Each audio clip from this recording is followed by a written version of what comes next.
мам қараңызшы, қазір біз Нұр Мүбарак университетіндеміз.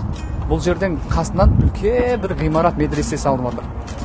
Енді қараңыз, барлық халық жиналып осы жерге көмектесіп, қазақ халқы өзі салып отыр, көрдіңіз ба? Соның бәрінің сауабын ертең қиямет күніне дейін барып тұрады сол көмектескен адамдарға.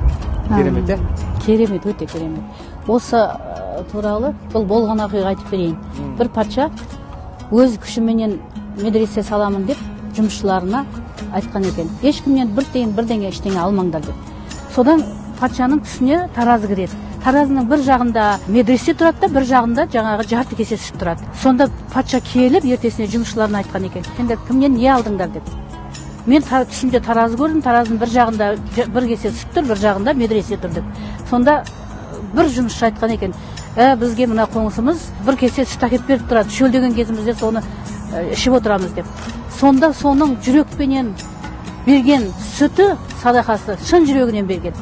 Басым болған екен. Керемет оқиға, көрдіңіз ба? Әрбір кішкентай нәрсенің шын ниетімен берсе, үлкен сауап айналатынын қарап тұрмыз. Сондықтан барлық қазақстандықтарды, ағайындарды жақсылыққа шақырамын. Иманды жастардың шығуына үлескер болайық, бір болайық ағайындар.